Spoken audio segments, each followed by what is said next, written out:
बघू बघू बघू बघू तू कुठे? अरे हा तर श्रीमान लेजंड.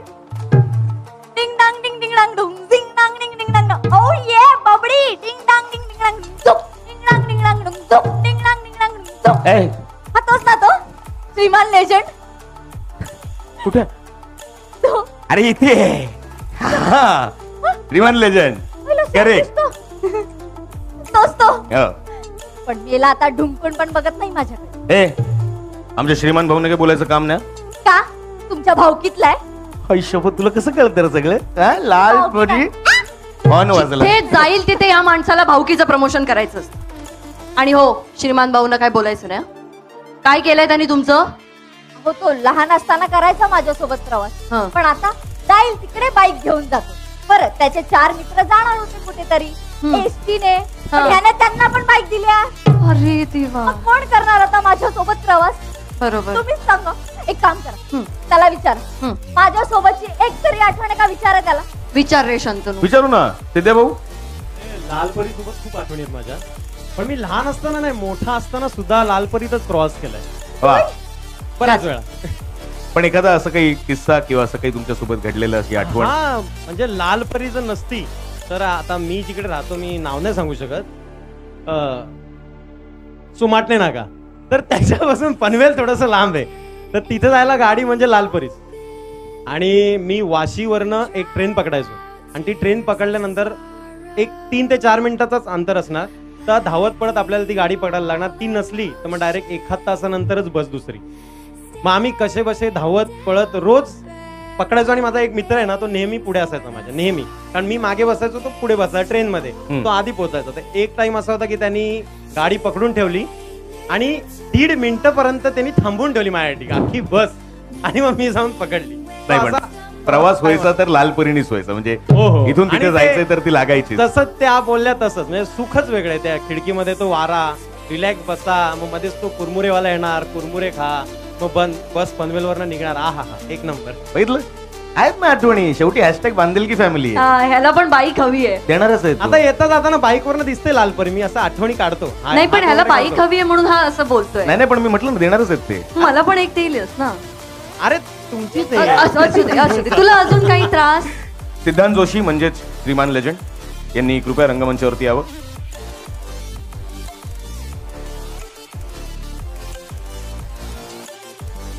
तसंच वृषाली जावळे म्हणजेच वाईनवाली.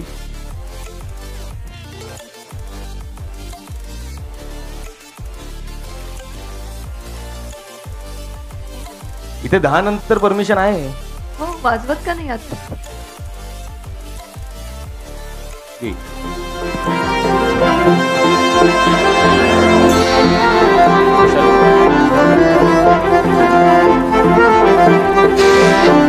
गेमिंग आणि स्ट्रीमिंग क्षेत्रातलं एक मोठं नाव श्रीमान लेजंड. रील्स तुम्ही सगळे बघता अशी वाईनवाली वृषाली जावळे. मी मंगेश काकड म्हणजेच मंगाजीला विनंती करतो की तूही रंगमंचावरती यावं. धन्यवाद.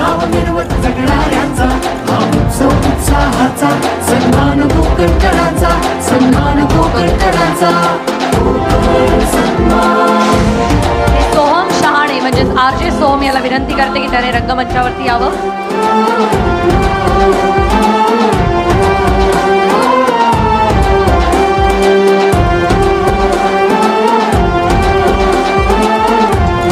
त्यानंतर मी कुहू परांजपेला विनंती करते की तिने रंगमंचावरती यावं.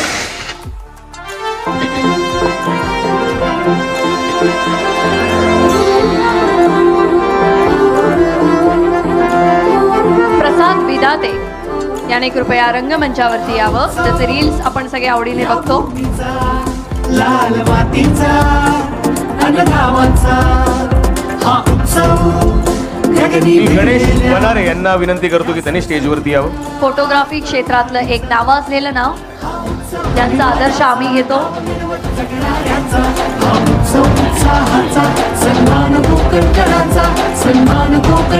यानंतर मी प्रशांत नागटी यांना विनंती करते की त्यांनी कृपया रंगमंचावरती यावं. ज्यांच्या गाण्यावरती अख्खं कोकण किंवा अख्खं महाराष्ट्र थिरकतंय. प्रशांत नागटी यांना मी विनंती करते की त्यांनी रंगमंचावरती यावं.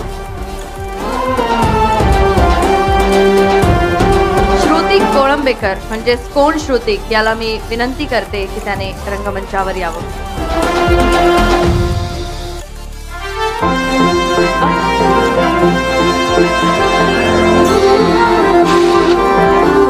तसंच मी गौरी पवार म्हणजेच बिंदास मुलगीला रंगमंचावरती येण्याची विनंती करतो. गौरीच बिंदास नाहीये तर गौरीची आजी सुद्धा तितकीच बिंदास आहे. तब्येतीच्या कारणास्तव आज ती आपल्या सोबत नाहीये, पण गौरी सोबत गौरीची आजी सुद्धा इथेच आहे. या सळसळत्या तरुणा आणि माझ्यासोबत जिने कमाल अँकरिंग केली असं मी समजतो तीच म्हणजे कोकण आर्टिस्ट गर्ल अंकिता प्रभू वालावलकर. हिला मी विनंती करतो की तू सुद्धा ये. आणि माझ्यासोबत शांतनुने पण खूप छान अँकरिंग केली, तर मी तुला सुद्धा विनंती करते की तू सुद्धा ये.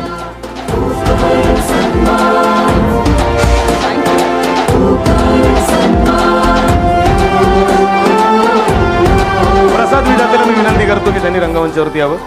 Painting baggy.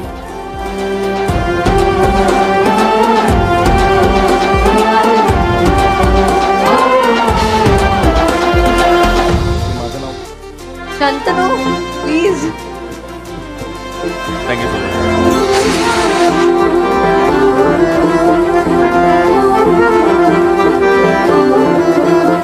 एक ग्रुप फोटो आपला होऊन जाऊ दे त्यासाठी. सर सर प्लीज इथे आहे ना असे सगळे थोडे असं सरकूया.